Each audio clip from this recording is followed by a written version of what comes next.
அன்பர்களே, ஆண்டவராகிய இயேசு கிறிஸ்துவின் நாமத்தில் உங்களுக்கு மனம் நிறைந்த வாழ்த்துக்களை தெரிவித்துக் கொண்டு சத்திய வசனம் திருமறை பாட நிகழ்ச்சிக்கு உங்களை அன்போடு அழைக்கிறோம்.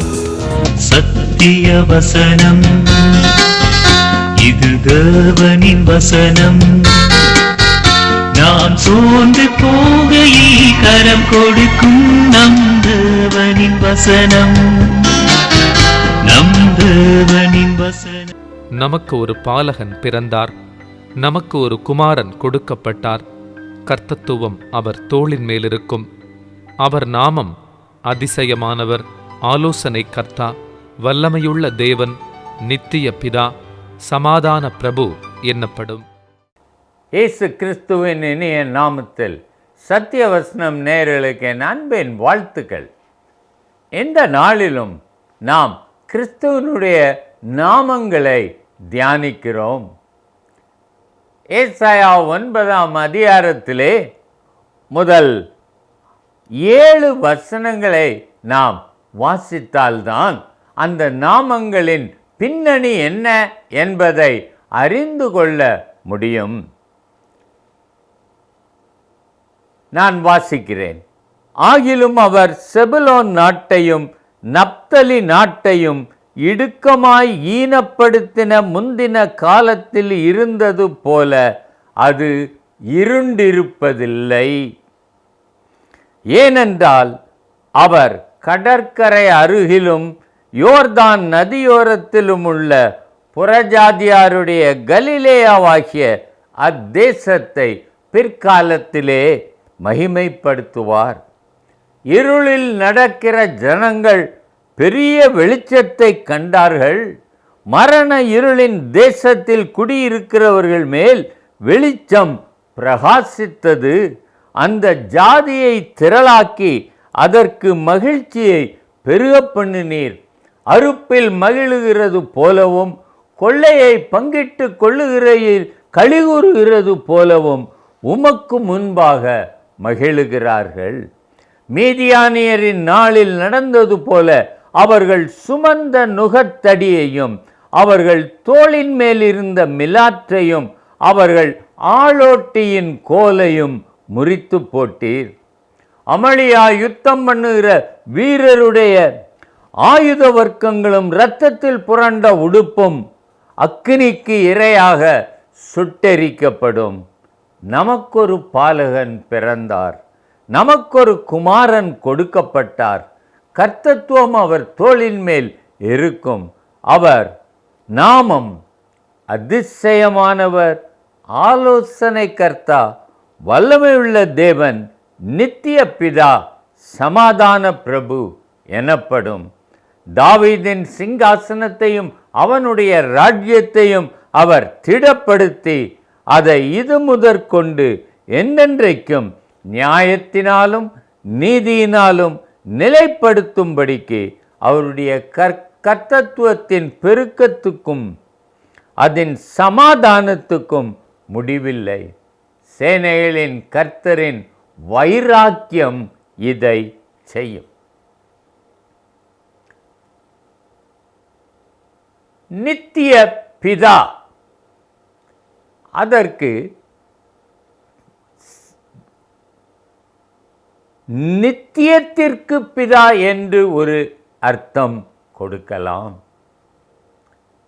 அவர் பிதாவாய் இருப்பதினால் அவர் ஆரம்பமும் முடிவும் இல்லாத நித்திய பிதா. நான் அல்பாவும் ஒமேகாவுமாய் இருக்கிறேன் என்றார். I am alpha and omega.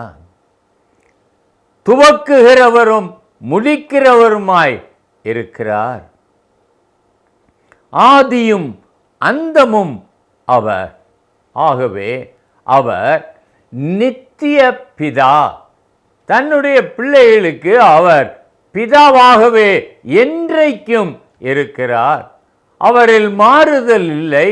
அவருடைய மனதுருக்கம் மாறவில்லை. அவருடைய குணங்கள் மாறவில்லை. அவர் என்றைக்கும் அன்பு செலுத்துகிற ஒரு பிதாவாகவே நித்திய நித்தியமாய் அவர் நம்மோடு இருப்பார். அதைத்தான் நித்திய பிதா என்று சொல்லி இருக்கிறது. ஆனால் இந்த வசனத்தை யாருக்கு சொன்னார்கள்? அங்கே இருளில் இருக்கிற ஜனங்கள். நியாயப்பிரமாணம் பாவம் இன்னதென்று வகை அறுத்ததே ஒழிய பாவத்தினின்று மீட்பு பெறவோ பாவ மன்னிப்பு பெறவோ நியாயப்பிரமாணத்தில் வழியே இல்லை. அதனால் ஒருவனும் நியாயப்பிரமாணத்தினால் நீதிமான் ஆக முடியவில்லை. இருளில் இருந்தார்கள், பாவ இருளில் இருந்தார்கள், நரக ஆக்கினைக்கு பாத்திரராக இருளில் இருந்தார்கள். ஆனால் இயேசு பிறந்த பொழுதோ அவர் சொன்னார், மனம் திரும்புங்கள், பரலோக ராஜ்யம் சமீபித்திருக்கிறது. சுவிசேஷத்தின் ஒளி அந்த ஜனங்களுக்கு இயேசு பிறந்த பொழுது வந்தது. பாவ மன்னிப்பிற்கான ஒரு வழி வந்தது. திமிர்வாதக்காரனை பார்த்து, மகனே, உன் பாவங்கள் உனக்கு மன்னிக்கப்பட்டது என்று சொன்னார். நாகமான் யோர்தான் நதியில் 7 தரம் முங்கின பொழுது அவன் மாம்சம் குழந்தையின் மாம்சத்தை போல ஆனதே ஒழிய அவனுடைய பாவங்கள் மன்னிக்கப்பட்டதாக அங்கு சொல்லப்படவில்லை. ஆனால் இயேசு பிறந்து கலிலேயாவிலே ஊழியம் செய்த பொழுதோ அங்கே பாவ மன்னிப்பாகிய சுவிசேஷ ஒளி வந்தது.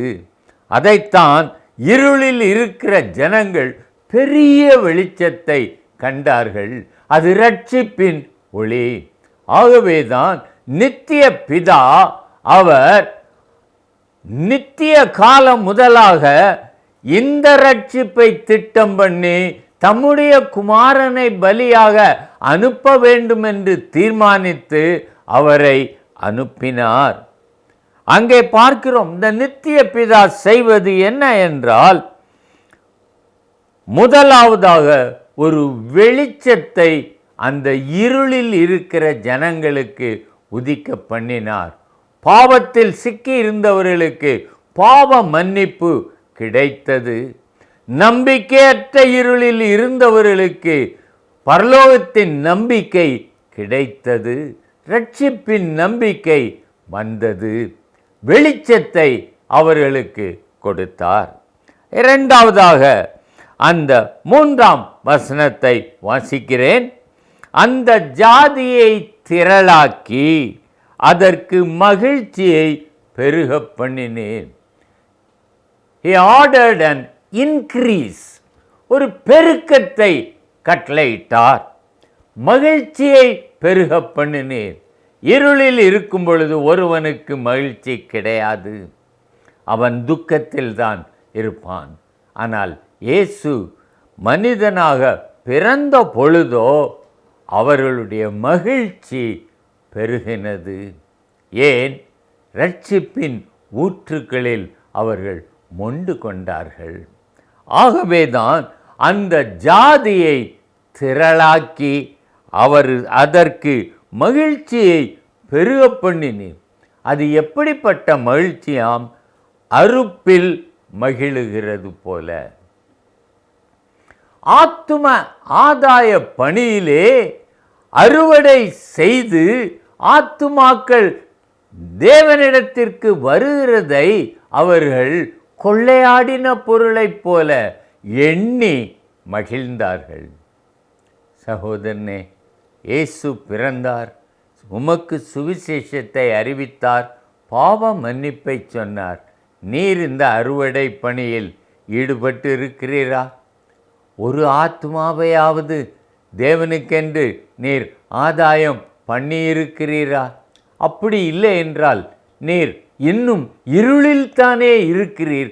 இருளில் இருந்தவர்கள் வெளிச்சத்தை கண்டால் அறுவடையில் மகிழுகிறது போல அவர்கள் மகிழுவார்களே, ஜாதியை பெருக பண்ணுவாரே. சகோதரனே, இந்த ஒரு உணர்வு உங்களுக்குள் வருகிறதா?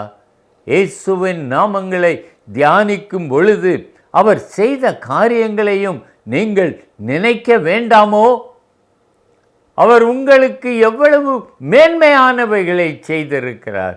ஒரு ஆத்துமாவையாவது அவருக்கென்று ஆதாயம் பண்ண மாட்டீர்களா?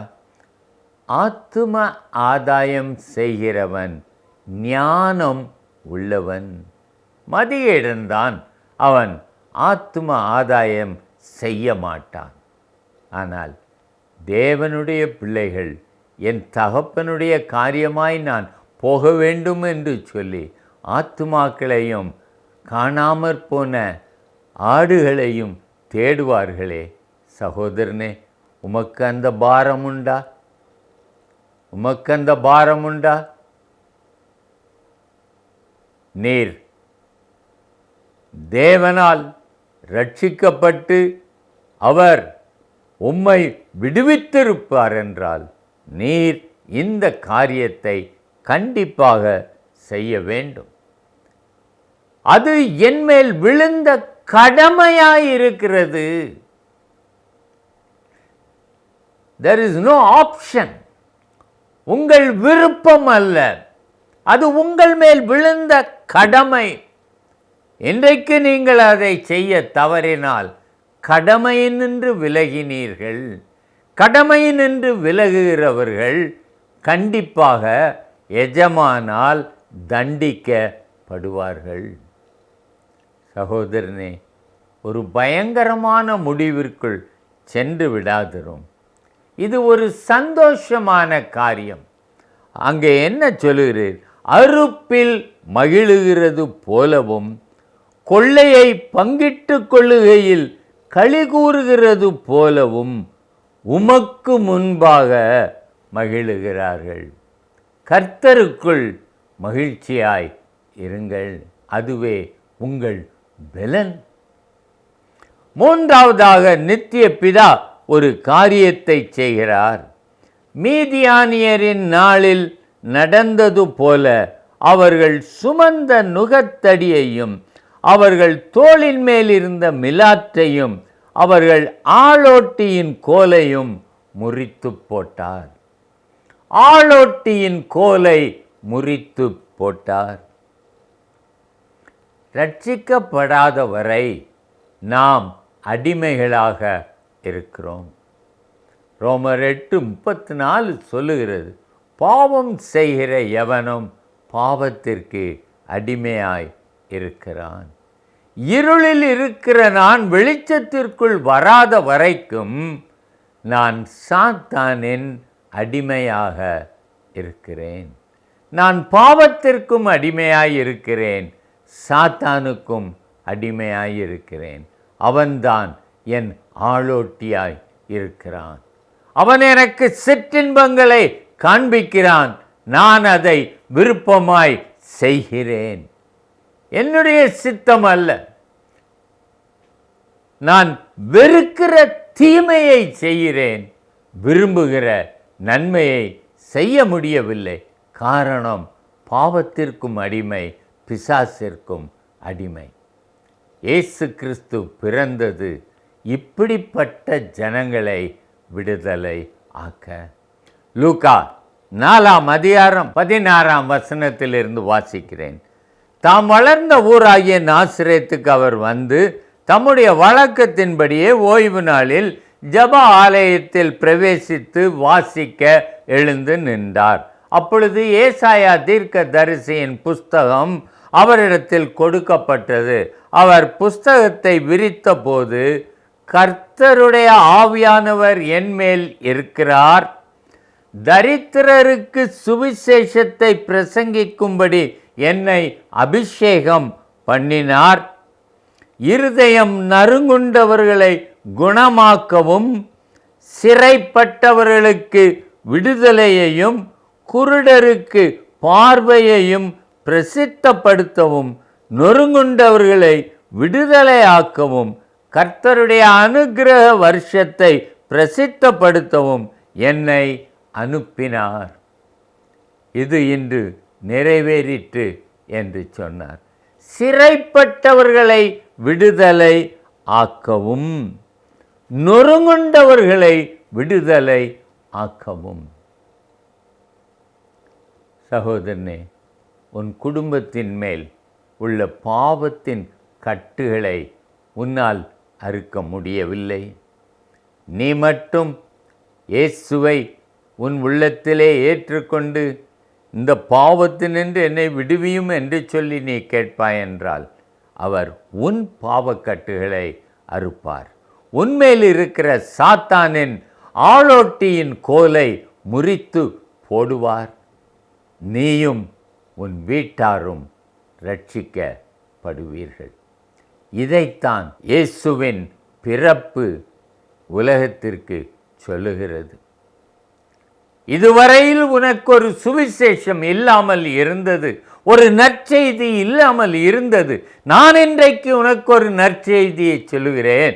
உன் பாவ கட்டுகளில் இருந்து விடுபட உனக்கு ஒரு இரட்சகர் பெத்லஹேமிலே பிறந்தார். சாத்தானின் தலையை நசுக்க ஸ்திரீயின் வித்தானவர் பூமியிலே மனிதனாக பிறந்திருக்கிறார். அவருடைய நாமம் நித்திய பிதா. அவர் நித்தியத்திற்கும் பிதா, உன்னை நித்தியத்தில் கொண்டு சேர்க்கும் பிதாவும் அவர்தான். அவரை பற்றி கொள்வாய் என்றால் நீ இந்த உலகத்தோடு அழிந்து போவதில்லை. நித்தியமாய் அவரோடு கூட மகிழ்ச்சியாய் இருப்பாய். உன் மகிழ்ச்சியை பெருக பண்ணுவார். சகோதரனே, சகோதரியே, இன்றைக்கும் நீ ஆண்டவரிடத்தில் அறிக்கை செய்வாயா? இருளில் இருக்கிறேன், என்னை வெளிச்சத்திற்கு கொண்டு வாரும். என் கட்டுகளில் சிறையிருப்பில் இருந்து என்னை விடுவியும் என்று சொல்லி நீ இன்றைக்கு ஆண்டவரிடத்திலே அழுது புலம்புவாயா? இல்லை இருளிலே கிடந்து நீ ஏன் உழல வேண்டும்? ஆண்டவரிடத்தில் வா. அவர் மனதுருக்கம் உள்ளவர், உன்னை நேசிக்கிறவர், உனக்காக சிலுவையில் இரத்தம் சிந்தி உன்னை மீட்டு கொண்டவர். அவரிடத்தில் வா. அவர் உன்னை பாவத்தின் கட்டுகளில் இருந்தும் பிசாசின் கட்டுகளில் இருந்தும் விடுவித்து உன்னை நித்திய காலமாய் பரம ராஜ்யத்தில் வைத்துக் கொள்வார். வருவாயா? அப்படி என்றால் இப்பொழுது ஒரு நிமிடம் கண்களை மூடு. உண்மையாகவே ஆண்டவரிடத்தில் ஏறெடு. நீ நினைக்கலாம், நான் இப்போ செய்கிற இந்த ஜபத்தில் ஏதாவது பலன் இருக்குமா என்று. ஆண்டவர் ஒரு நொறுங்குண்ட இருதயத்தில் இருந்து புறப்படும் உண்மையான ஜபத்தை அவர் ஒரு நாளும் அலட்சியம் பண்ண மாட்டார். அதை பெரிதாக நினைத்து நான் உடனே இவனுக்கு ஒரு நன்மை செய்ய வேண்டும் என்று வருவார். ஆகையால் தைரியப்படு, விசுவாசத்தோடு உன் ஜெபம் கேட்கப்பட்டு உனக்கு பலன் கிடைக்கும் என்கிற ஒரு நம்பிக்கையோடு நீ இப்பொழுது இயேசுவை நோக்கி கூப்பிடு. அன்பின் தகப்பனே, இன்றைக்கும் என்னோடு இசைந்து உம்மை நோக்கி கூப்பிட்டு என்னை இருளில் இருந்து வெளிச்சத்திற்கு கொண்டு வாரும். பாவ கட்டுகளிலிருந்தும் பிசாசின் கட்டுகளிலிருந்தும் என்னை விடுவித்து நித்திய ராஜ்யத்தின் சந்தோஷத்திற்கு பாத்திரவானாக மாற்றும் என்று யாரெல்லாம் இப்பொழுது ஜெபிக்கிறார்களோ அவர்கள் ஒவ்வொருவருக்கும் நீர் வெளிச்சம் கொடுத்து விடுதலை கொடுத்து உம்மோடு பரம ராஜ்யத்தில் சிங்காசனத்திலே வைத்துக் கொள்ளும். இயேசு நாமத்தில் பிதாவே, ஆமென்.